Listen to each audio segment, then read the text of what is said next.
ఇక్కడ మళ్ళా ఈ ఆర్థిక ప్రయోజనాల విషయానికి వచ్చినప్పుడు మరొకసారి చూస్తే ప్రభుత్వము అధికారంలో ఉన్నటువంటి రెండు పార్టీల ప్రభుత్వం కలిపి ఒక ఉమ్మడి మేనిఫెస్టోని ఎన్నికల ముందు మన ముందు ఉంచారు. ఈ ఉమ్మడి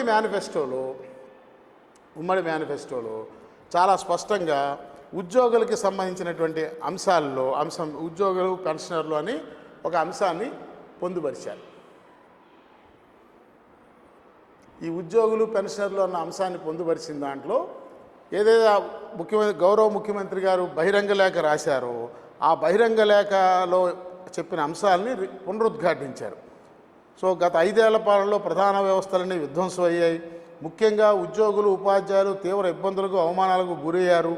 వారి గౌరవాన్ని పునఃప్రతిష్ఠింపజేసి పూర్తి అనుకూల వాతావరణంలో వారు పనిచేసేలా చర్యలు చేపడతామన్నది తొలి అంశంగా పేర్కొన్నారు. ఇది ఎక్కడ వాస్తవ రూపం దాల్చలేదనే విషయం చెప్పడానికి నేను ఏమాత్రం సంకోచించడం లేదు సరిగదా. ఇంకా కొంతమంది అధికారులు, వాస్తవంగా చెప్పాలంటే కొంతమంది అధికారులు ఎవరైతే ఆనాటి ప్రభుత్వంలో వారు కూడా రాజకీయ నాయకులాగా వ్యవహరిస్తూ దాంతో అంటగాగారు, ఆ ప్రభుత్వంలో కొంతమంది అధికారులు అఖిల భారత సర్వీస్ అధికారులు వారు కూడా నాటి ప్రభుత్వ తాలూకు అరాచకాల్లో షేర్ హోల్డర్సు పార్ట్నర్స్గా మారారు. వాళ్ళకి ఇప్పటికి కూడా ఈ ఉద్యోగ సంఘ నాబోటి ఉద్యోగ సంఘాల నాయకులు ఆ ప్రభుత్వానికి వ్యతిరేకంగా పనిచేశారన్నటువంటి కోపం మా మీద, ఈ ఉద్యోగుల మీద, ఉద్యోగ సంఘాల నాయకుల మీద ప్రదర్శిస్తున్నటువంటి పరిస్థితులు ఉన్నాయనేటువంటి విషయాన్ని కూడా ఈ సందర్భంగా నేను మీ ప్రభుత్వం దృష్టికి తీసుకొస్తాను. సరే, ఇక ప్రధానంగా మనకు సంబంధించిన సిపిఎస్ జిపిఎస్ విధానాన్ని పునఃసమీక్షించి ఆమోదయోగ్యమైన పరిష్కారానికి కృషి చేస్తామన్నారు. ఈరోజు వరకు ఆ దిశగా ఒక అడుగు కూడా పడలేదనే విషయాన్ని మనం చేస్తాం. మెరుగైన ఉద్యోగులకు మెరుగైన పిఆర్సి అమలు చేస్తాము. అలవెన్స్ పేమెంట్స్ పైన కూడా పునఃపరిశీలన చేస్తాము. ప్రభుత్వ ఉద్యోగులకు కూటమి ప్రభుత్వం వచ్చిన వెంటనే ఐఆర్ ప్రకటిస్తాము అని చెప్పి ఈ మేనిఫెస్టోలో హామీ ఇచ్చారు. దాదాపు 2 సంవత్సరాలు కావస్తోంది. రేపు జూన్కి 3 వార్షిక బడ్జెట్లని శాసనసభలో ప్రవేశపెట్టినటువంటి పరిస్థితి. కానీ ఎక్కడ ఈ దిశగా ఈ హామీ నెరవేర్చే దిశగా ఒక అడుగు కూడా పడలేదనేటువంటి విషయం మనం గమనించాలి. అట్లాగే రాష్ట్రంలో ఉద్యోగులకి పెన్షన్లకి 1వ తారీఖు జీతాలు పెన్షన్లు చెల్లిస్తాము. వీరికి రావాల్సిన బకాయిలు కూడా చెల్లించే ఏర్పాటు చేయబడుతుంది అన్నారు. ఇక్కడ బకాయిలు నేరుగా నగదు రూపంలో నిర్దిష్ట కాల పరిమితిలో చెల్లిస్తామనేటువంటి విషయాన్ని ప్రత్యేకించి ప్రస్తావించకపోయినా బకాయిల చెల్లింపుకి ఏర్పాటు చేయబడుతుంది అని చెప్పారు. అంటే మేమేమనుకున్నామంటే బకాయిల చెల్లింపులకి అవకాశం ఉంటే నగదు రూపంలో చెల్లిస్తారు, లేనప్పుడు ప్రత్యామ్నాయ మార్గాల్ని ప్రభుత్వం అన్వేషిస్తుంది అని మేము బలంగా నమ్మామనేటువంటి విషయాన్ని మీ దృష్టికి తీసుకొస్తా ఉన్నాం. అయితే కొన్నాళ్ళు 1వ తారీఖు జీతం ఇచ్చారు, మళ్ళీ మధ్యలో ప్రభుత్వానికి ఆర్థిక ఇబ్బందులు వచ్చినప్పుడు ఈ మధ్య ప్రస్తుతం కూడా అందరికీ 1వ తారీఖు కాకుండా 1వ తారీఖు నుంచి 10వ తారీఖు వరకు విడతల వారీగా జీతాలు వస్తున్నటువంటి పరిస్థితి చూస్తూనే ఉన్నాం. బకాయిల చెల్లింపు విషయం ఎక్కడా కూడా మాట్లాడట్లేదు.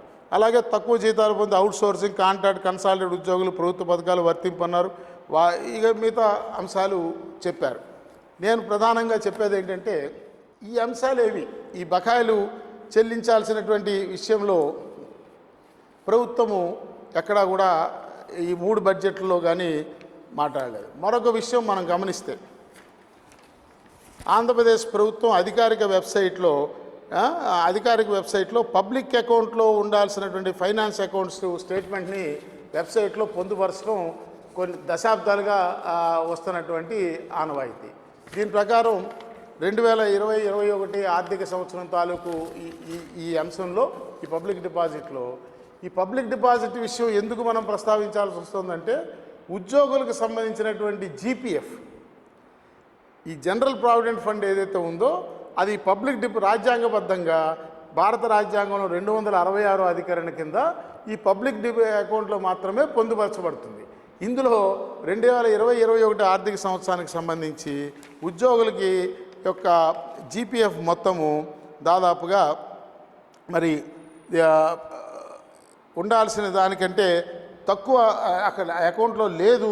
దాని ఇతరత్ర అవసరాలకు వినియోగించారు. దాదాపు 11,000 కోట్ల రూపాయలని ఆనాటి ప్రభుత్వం జీపీఎఫ్ ఖాతాలో ఉండాల్సినటువంటి సొమ్ముని ఇతరత్ర అవసరాలకు వినియోగించినందువల్ల ఉద్యోగులకి సకాలంలో వారి జీపీఎఫ్ క్లెయిమ్లు సెటిల్ కాకపోవటం కానీ, వారు పెట్టుకున్నటువంటి జీపీఎఫ్ అడ్వాన్సులు మంజూరు కాకపోవడం కానీ జరిగిన విషయాన్ని ఈ సందర్భంగా ప్రస్తావిస్తూ, అదే రకంగా ఆ విషయాన్ని మేము ఆనాటి గవర్నర్కి మేము చేసిన ఫిర్యాదులో పొందుపరిచామని మనం చేస్తా ఉన్నాం. సరే, ఇప్పుడు కూడా 23-24 ఆర్థిక సంవత్సరం తాలూకు ఈ స్టేట్మెంట్ చూసినట్టయితే దాదాపుగా 11,000 కోట్ల రూపాయలు నేటికి కూడా ఈ పబ్లిక్ డిపాజిట్ అకౌంట్లో మరి ఉండాల్సినటువంటి మొత్తం ఉంది. మరి ఈరోజు కూడా జీపీఎఫ్లు సకాలంలో చెల్లించబడటం లేదంటే ఆ అమౌంట్ని ప్రస్తుత ప్రభుత్వం కూడా మరి డైవర్ట్ చేసిందా, లేకపోతే మన ఖాతాల్లో ఎందుకు చెల్లింపు జరగటం లేదనే విషయం అర్థం కాని పరిస్థితి. మరింత లోతుగా దీని విషయం అవగాహన చేసుకుని అధ్యయనం చేద్దామంటే ప్రస్తుతం ఈ 23-24 ఆర్థిక సంవత్సరం తర్వాత ఈ స్టేట్మెంట్ని ప్రభుత్వం అధికారిక వెబ్సైట్లో మరి అప్డేట్ చేయలేదనేటువంటి విషయాన్ని ఈ సందర్భంగా మీ దృష్టికి తీసుకొస్తాను. సో ఈ నేపథ్యంలో మరొక అవకాశం తీసుకుని మొన్న బడ్జెట్ సమావేశాలు ప్రారంభోత్సవం అయ్యేటువంటి సందర్భంలో ఈ రాష్ట్రంలో ఉన్నటువంటి 175 మంది శాసనసభ్యులకు 58 మంది శాసన మండలి సభ్యులకు మా సంఘం పక్షాన పార్టీలకు అతీతంగా అందరినీ కలిసి మా జిల్లా నాయకులందరూ కూడా ఎవరి జిల్లా పరిధిలో ఆయా శాసనసభ్యుల్ని శాసన మండలి సభ్యుల్ని కలిసి ఈ ఉద్యోగులకి పేరుకుపోయినటువంటి బకాయిలని ఇంత వివరిస్తూ ఈ చెల్లించాల్సిన కాన్స్టిట్యూషనల్ ఆబ్లిగేషను ప్రభుత్వం మీద ఉందనే విషయాన్ని గుర్తు చేస్తూ మా ఉద్యోగుల తరపున మరి మేము అయితే ఈ రాబోయే బడ్జెట్ సమావేశంలో ఈ చెల్లింపులకి కేటాయింపులైనా ప్రతిపాదించేలా చూడండి, లేని పక్షంలో మేము చెప్పిన బాకీకి భూమి అనే ప్రత్యామ్నాయమైనటువంటి అంశం మీద ఒక విధాన నిర్ణయాన్ని శాసనసభ సాక్షిగా బడ్జెట్ సమావేశాల్లో ప్రకటించేలాగా ప్రభుత్వం మీద ఒత్తిడి తీసుకురమ్మని చెప్పి అభ్యర్థిస్తూ ఈ రాష్ట్రంలో ఉన్న 175 మంది శాసనసభ్యులను 58 మంది శాసన మండలి సభ్యులను మా జిల్లా నాయకులు ప్రతినిధులందరూ కలిసి మరి శాసనసభ బడ్జెట్ సమావేశాలకు ముందుగానే కలిసి వారికి లిఖితపూర్వకంగా కోరడం జరిగిందనేటువంటి విషయాన్ని నేను మనవి చేస్తూ ఉన్నాను. ఇది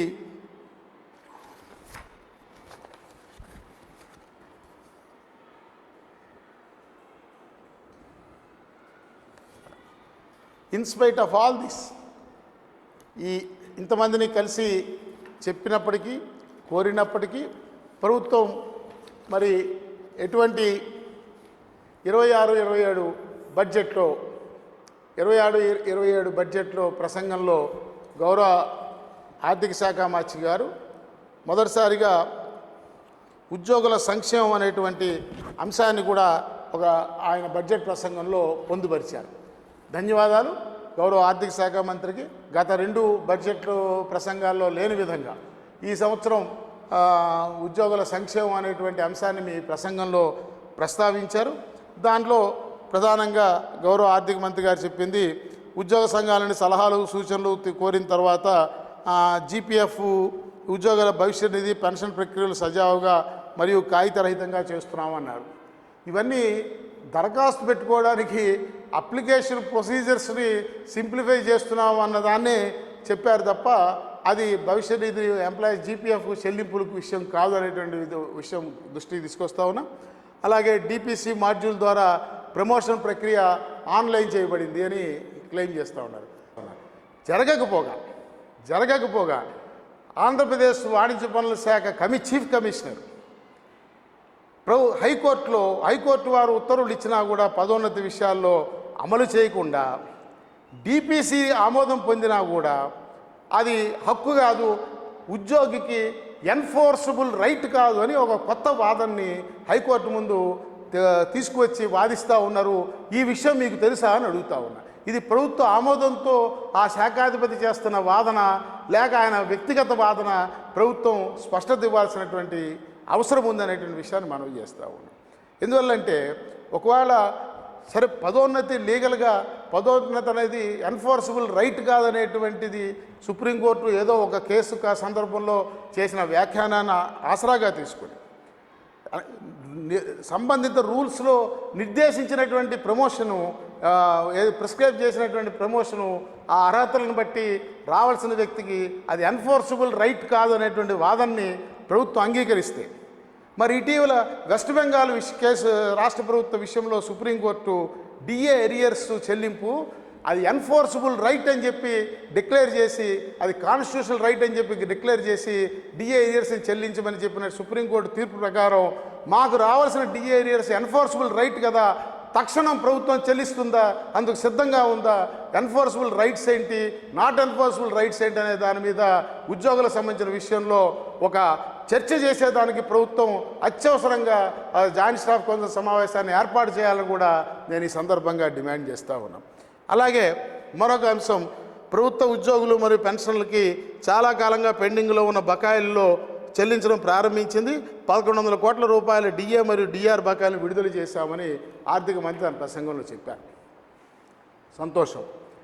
దీన్నే ఓ సంఘ నాయకుడు వేల కోట్ల రూపాయల బకాయిలు చెల్లించేసింది ప్రభుత్వం, లక్షలాది కుటుంబాలు పండగ చేసుకున్నాయని చెప్పారు. అయితే వాస్తవంగా ప్రభుత్వం చెప్తుంది మేము 1100 కోట్ల బాకీలే చెల్లించామని ప్రభుత్వం చెప్తుంటే వేలాది కోట్ల రూపాయలు చెల్లించేసని ఆ నాయకుడు చెప్తా ఉన్నాడు. సో ప్రభుత్వం అధికారికంగా శాసనసభలో చెప్పింది. ఇంతకీ 1100 కోట్ల రూపాయలు ఏమిటా అని చూస్తే 1/7/2018, 1/1/2019, అంటే ప్రస్తుత ప్రభుత్వం 2019లో స్టెప్ డౌన్ అయ్యే, తన కాలపరిమితి ముగిసి స్టెప్ డౌన్ అయ్యే నాటికి అవుట్ స్టాండింగ్గా ఉన్న 2 డిఏ ఇన్స్టాల్మెంట్స్ యొక్క బాకీలు గత ప్రభుత్వం చెల్లించాల. డిఏలు ప్రాస్పెక్టివ్గా చెల్లించింది తప్ప ఎరియర్స్ని చెల్లించాల. ఆ ఎరియర్స్ చెల్లించలేదని చెప్పి సెక్రటేరియట్లో ఉన్నటువంటి సిపిఎస్ ఎంప్లాయీస్ అసోసియేషన్ వారు హైకోర్టులో వ్యాజ్యం వేస్తే, హైకోర్టు వారికి చెల్లించమని ఉత్తర్విస్తే, ఆ చెల్లించకపోతే చెల్లించలేదని మళ్ళీ అసోసియేషన్ వాళ్ళు కంటెంప్ట్ వేస్తే, ఆర్థిక శాఖ కార్యదర్శి ప్రిన్సిపల్ కార్యదర్శి పీయూష్ కుమార్ గారిని పర్సనల్ అపీరెన్స్ కోర్టుకి సమన్ చేస్తే, ఇది డిసెంబర్లోగా చెల్లిస్తాము, వీళ్ళే కాదు అందరికీ చెల్లించాలని చెప్తే, ఈ సెక్రటేరియట్లో ఉన్న సిపిఎస్ ఉద్యోగులు అసలు ఉన్నదే వాళ్ళు 1100 మంది మొత్తం ఉద్యోగులు, అందులో సిపిఎస్ కేటగిరీలో ఉన్న వాళ్ళకే కాదు, స్టేట్ వైడ్గా సిపిఎస్ వాళ్ళకి పెన్షనర్స్కి ఎవరికి చెల్లించలేదు, అందరికీ చెల్లించాల్సి ఉంటుంది. అలా ఒక సెక్రటేరియట్లో ఉన్న వాళ్ళకే చెల్లించి మిగతా వాళ్ళకి చెల్లించకపోతే అది మళ్ళీ వివక్షకి దారితీస్తుంది, అది మరలా వివక్ష చూపకూడదన్న సుప్రీంకోర్టు ప్రిన్సిపల్ ఆఫ్ లాకి విరుద్ధం అవుతుంది అనేటువంటి ఉద్దేశంతో ప్రభుత్వం ఈ అందరికీ కూడా రాష్ట్ర వ్యాప్తంగా అందరికీ ఈ బకాయిని విడుదల చేసే ప్రయత్నం చేసింది. అయితే దీనిలో కూడా కొంత చిన్న చిన్న లోపాల వల్ల ఆర్థిక శాఖ అధికారుల యొక్క యథావిధిగా ఆర్థిక శాఖ అధికారుల యొక్క అలసత్వం అనుకోండి, అహంకారం అనుకోండి, వాళ్ళ వ్యవహార శైలి అనుకోండి, ఆ కారణం చేత కొంతమందికి ఆ 2 డిఏ ఇన్స్టాల్మెంట్ తాలూకు 3 ఇన్స్టాల్మెంట్ చెప్పిన 6 ఇన్స్టాల్మెంట్లు పడినాయి, కొంతమందికి 5 పడినాయి, కొంతమంది 4 పడినాయి, కొంతమంది 3 పడినాయి, కొంతమందికి 5 పడాలి. సో దాంట్లో కూడా ఒక యూనిఫామిటీ నేటికి కూడా రాలేదు. ఏది ఏమైనా ఆ 2 విడతల ఇన్స్టాల్మెంట్ తాలూకు బాకీలు 1100 కోట్లు విడుదల చేయడానికి అయితే ప్రభుత్వం ముందుకు వచ్చిన విషయం సంతోషం, ధన్యవాదాలు. ఇక మిగతావన్నీ ఈ ఇవన్నీ కూడా ప్రభుత్వం ఊరికే థియరిటికల్గా చెప్పినవే తప్ప ఈ ప్రసంగంలో ప్రస్తావించినవి వాస్తవంగా నగదు రూపంగా ఎవరికి అందినవి ఏం లేదు. అయితే మరలా యథాలాపంగా ఈ 26-27 ఆర్థిక సంవత్సరంకి మొత్తం 3,32,205 కోట్ల రూపాయల వ్యయాన్ని ప్రతిపాదిస్తూ దీనిలో కూడా ఉద్యోగులకు సంబంధించినటువంటి ఎటువంటి బకాయిల చెల్లింపు విషయాన్ని కూడా ప్రభుత్వం ప్రతిపాదించలేదు. సో మిత్రులారా, ఏతావాత మనకు అర్థమైంది ఏంటంటే 3 ఆర్థిక సంవత్సరాల బడ్జెట్ ప్రతిపాదనల్ని పరిశీలించిన తర్వాత, బడ్జెట్ కేటాయింపులు చూసిన తర్వాత ప్రభుత్వానికి ప్రాధాన్యత రంగంలో ఉద్యోగుల బకాయిల చెల్లింపు లేదనేటువంటి విషయం ఒకటి అర్థమవుతోంది. 2, మేము మొదట చెప్పుకున్నట్టుగా ప్రభుత్వానికి ఈ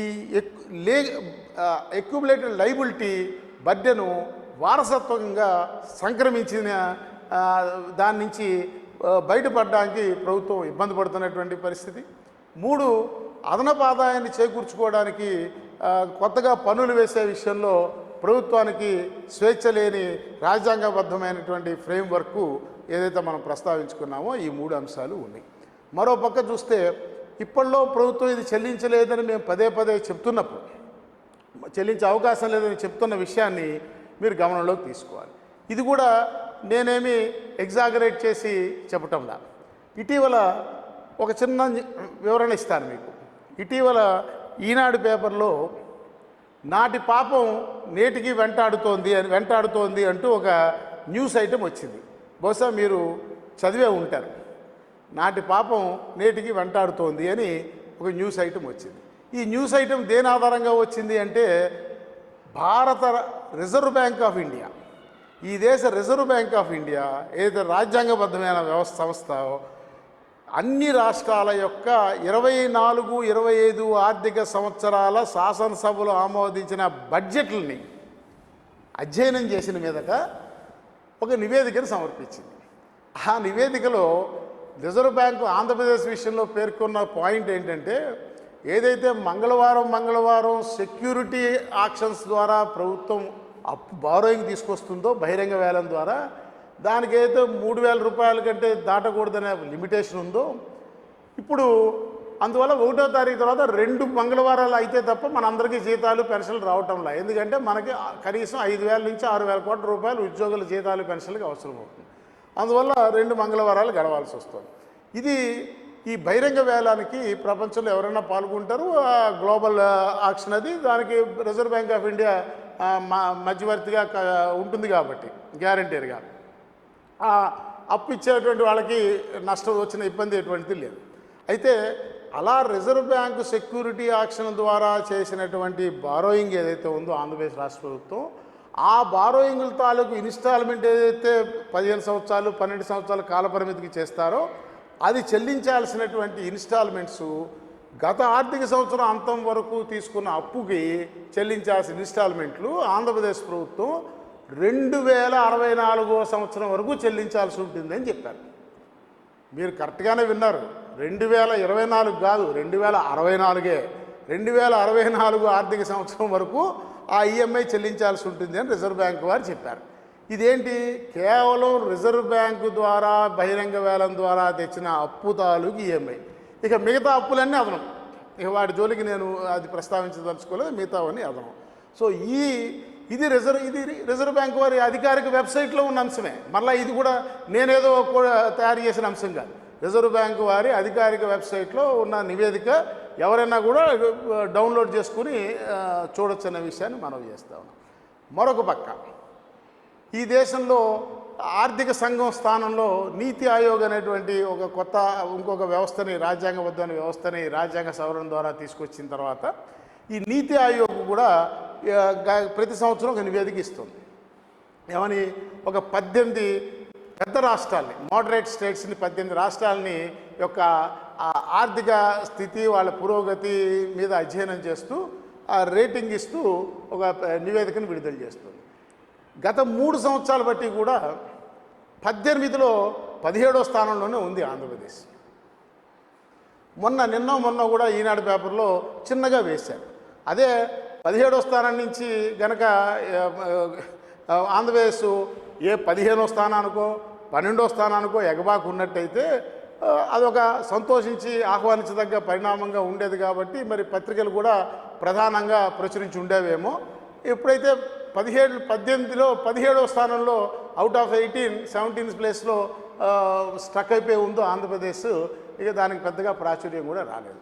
నేను చెప్పొచ్చేది ఏంటంటే, ఏతావాత ఈ రిజర్వ్ బ్యాంక్ ఆఫ్ ఇండియా వారు ఇచ్చిన అధికారిక నివేదిక, ఈ నీతి ఆయోగ్ వారు ఇచ్చినటువంటి పరిస్థితి నివేదికలు రెండూ కూడా చూసిన తర్వాత ఈ బడ్జెట్ అంచనాల్ని, గత 3 ఆర్థిక సంవత్సరాల్లో అంచనాల్ని ఏ మేరకు రీచ్ అయ్యింది రాష్ట్ర ప్రభుత్వం అనే దాన్ని కూడా మనం క్రోడీకరించుకుని ఏ మేరకు మరి ఆదాయం పెరుగుదల కనిపిస్తోందో అర్థం చేసుకుంటే, మేము చెప్పినటువంటి రాష్ట్ర ప్రభుత్వానికి ఈ ఇప్పటికే పేరుకుపోయిన మంజూరు కాబడిన ఆర్థిక ప్రయోజనాల బకాయిలు 35,000 కోట్లు ప్లస్ ఇంకా మంజూరు కావాల్సినటువంటి ఆర్థిక ప్రయోజనాలు, వీటన్నిటినీ చెల్లింపు దాదాపుగా అసాధ్యంగా మాకు అనిపిస్తూ ఉంది. అందువల్లనే ఇప్పటికైనా ప్రభుత్వం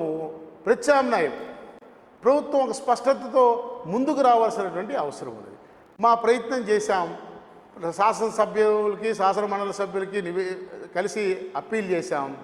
ఏదో 1-2 సభ్యులు శాసనమండలిలో ప్రస్తావించినప్పటికీ అంత సీరియస్గా ఈ అంశం మీద చర్చ జరగకపోవడం మాత్రం ఇది ఉద్యోగ ఉపాధ్యాయ పెన్షనర్లని మరి ప్రజాప్రతినిధులుగా మన చేత ఎన్నుకోబడినటువంటి ప్రజాప్రతినిధులకి మన సంక్షేమం, మన సమస్య, మన బాకీలు, మన ఇబ్బందులు అంత ప్రాధాన్యత అంశంగా కనిపించకపోవడం మాత్రం మరి ఈ రాష్ట్రంలో ఉద్యోగోపాధ్యాయ పెన్షన్ని చాలా నిరాశపరిచింది అనేటువంటి విషయాన్ని ఈ సందర్భంగా నేను మనవి చేస్తాను. సరే, ఇప్పుడు మరి వాట్ నెక్స్ట్, ఏం చేయాలి ఒకసారి ఆలోచించండి. ఖాళీ కడుపు మీద తడిసిన అగ్గిపులతో గీస్తే మండితే దాన్ని ఆకలి అంటారు అని ప్రభాకర్ గారని కరీంనగర్లో కవిగారు చెప్పారు. అలాగే ఆకలేస్తే కేకలేస్తానని మన శ్రీరంగం శ్రీనివాసరావు గారు, అదేనండి శ్రీశ్రీ గారు చెప్పారు. మరి మన కడుపు మండటం లేదా, ఆకలి వేయటం లేదా?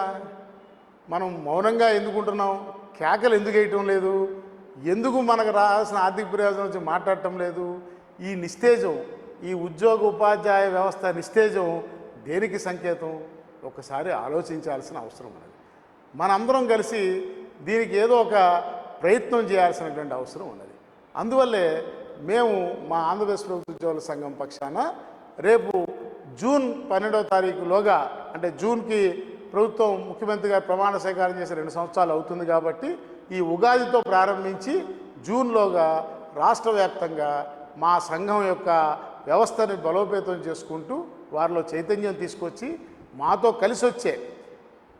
కలిసి వచ్చేటువంటి సంఘాలని కలుపుకొని జూన్ నుంచి ఖచ్చితంగా ఈ ఉద్యోగుల యొక్క బాకీల చెల్లింపు విషయంలో నూతన వేతన సవరణ సంఘ కమిషన్ని ఏర్పాటు చేయాల్సిన విషయంలో, ఐఆర్ని విడుదల చేయాల్సిన విషయంలో, పెండింగ్ ఉన్న డిఏలు చెల్లింపు విషయంలో ఒక స్పష్టమైనటువంటి కార్యాచరణతో క్షేత్రస్థాయిలో కార్యక్షేత్రంలోకి వస్తామని మీ అందరికీ మనవి చేస్తూ నమస్కారం.